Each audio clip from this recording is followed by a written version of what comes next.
Nah, yang berikutnya hasilnya apa? Yang pertama adalah mendapatkan skema jalur perjalanan peristiwa dari Sentul sampai ke gerbang tol Kerawang Timur. Jadi kami tahu dari Sentul sampai menuju gerbang tol Kerawang Timur itu siapa saja yang ngomong, di titik mana kira-kira pembicaraan itu ada di voice note.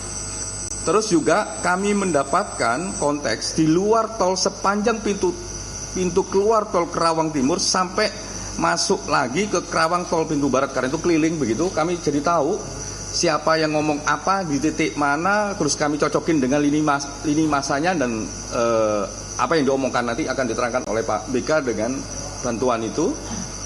Terus berikutnya adalah kami mendapatkan konteks, dan ini penting. Ini penting untuk melihat, kalau tadi kami mengatakan ada masyarakat mengatakan ini peristiwa KM 50, kenapa kami sejak awal ngomong ini peristiwa Kerawang, ini konteks. Kami mendapatkan konteks eskalasi dalam peristiwa tersebut, eskalasi ketegangan dan tindakan kekerasan. Pertama, eskalasi rendah. Jadi eskalasi rendah dari Sentul sampai gerbang keluar pintu tol Kerawang Timur. Nanti kita akan tunjukkan videonya oleh Pak BK atau oleh yang lain. Terus konteks kedua adalah eskalasi sedang dari gerbang tol Kerawang Timur sampai menuju flyover Hotel Swiss Bell di Kerawang. Konteks ketiga adalah eskalasi tinggi mulai dari Hotel Swiss Bell Kerawang masuk ke pintu tol Kerawang Barat sampai KM 49 di dalam tol. Jadi itu konteks ketegangan tinggi. Nah, eskalasi ini kami kategorikan. Pertama, eskalasi rendah ditunjukkan belum adanya gesekan antara mobil FPI dan mobil petugas, dan masih dalam jarak yang cukup jauh. Eskalasi sedang mulai terdapat gesekan mobil dan jarak dekat, dan eskalasi tinggi mulai ada dugaan benturan mobil dan tembakan. Oke, yang berikutnya adalah terdapat konteks. Nah, ini yang juga penting, salah satu temuannya Komnas HAM ini penting. Terdapat konteks kesempatan untuk menjauh oleh mobil FPI dari petugas, namun malah mengambil tindakan menunggu mobil petugas. Jadi setelah kami cross check voice note, terus melihat titik-titik di lapangan, terus juga melihat lini masa, salah satu temuannya di samping eskalasi adalah terdapat konteks kesempatan untuk menjauh oleh mobil FPI dari mobil petugas, namun malah mengambil tindakan untuk menunggu mobil petugas tersebut. Yang berikutnya adalah pemeriksaan video dan screen capture smart CCTV dari Jasa Marga. Dilakukan secara manual dengan membandingkan satu titik dengan titik yang lain yang terdapat CCTV, karena CCTV-nya banyak. Jadi kami mendapatkan titik CCTV ini, CCTV yang masih hidup. Jadi CCTV yang tidak berfungsi 49 sampai 72.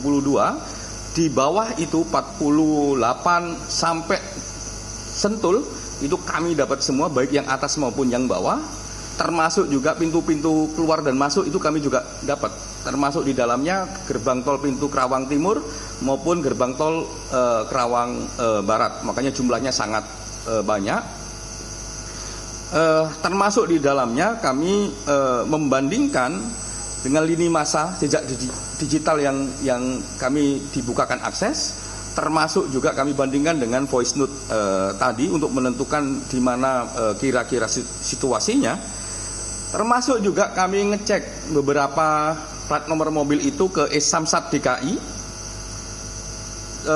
terus Samsat Jawa Barat, Banten, dan Jawa Tengah.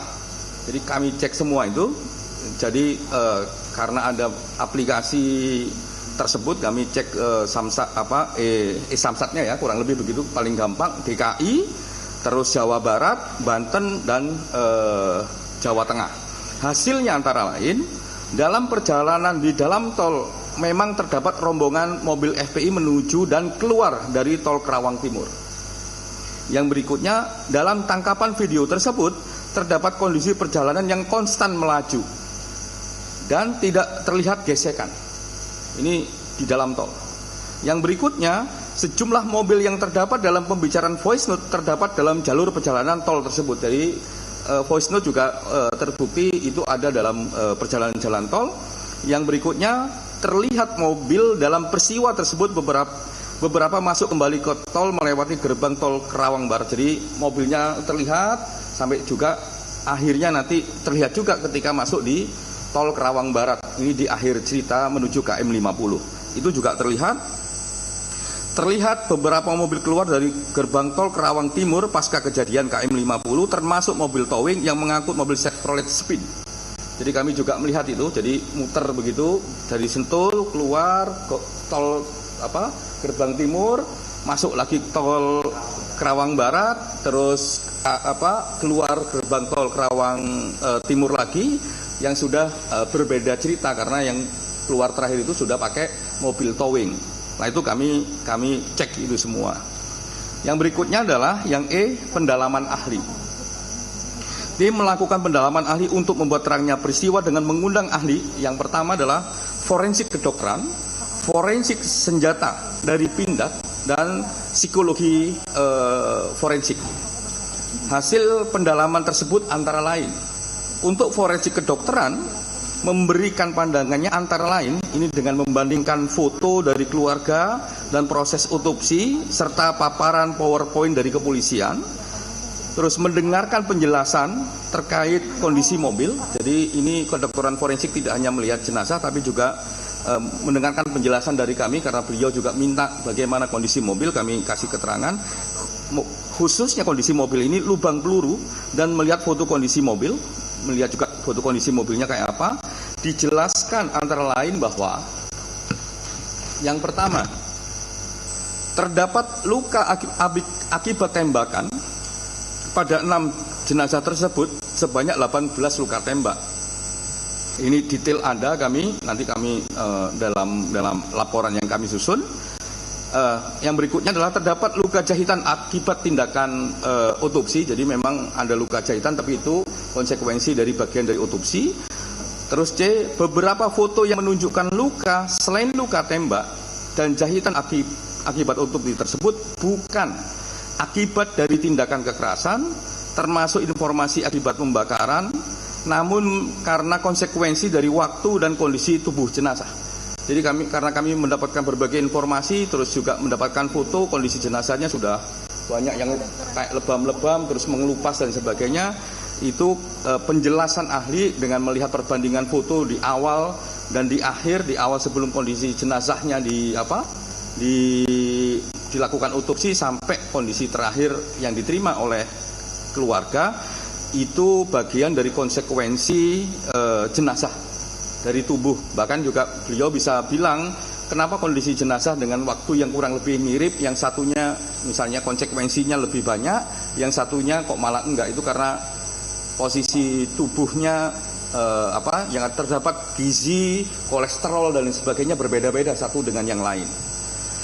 Yang berikutnya adalah psikologi forensik. Psikologi forensik memberikan pandangannya antara lain ini metodenya ya, dengan mendengarkan voice note, terus melihat foto korban, terus melihat juga foto-foto saksi, mendengarkan penjelasan kesaksian. Jadi kami jelaskan kesaksiannya, dan beliau juga bilang ini sayangnya dia tidak bisa wawancara langsung, jadi tanpa mendengarkan wawancara secara langsung ini. Antara lain memberikan pandangan bahwa tidak terdapat beban dalam pembicaraan oleh pembicara. Jadi dalam pembicaraan voice note itu tidak ada beban. Jadi kalau ada ini bebannya ketakutan dan lain sebagainya, enggak, tidak ada beban katanya dalam pembicaraan tersebut oleh pembicara dalam voice note. Terdapat baseline persiapan untuk bertahan dan melawan. Jadi karakter dasar dari pembicaraan tersebut adalah baseline-nya bertahan dan melawan. Nah, itu yang inti dari penjelasan, detail-detail nanti akan kami sampaikan dalam laporan.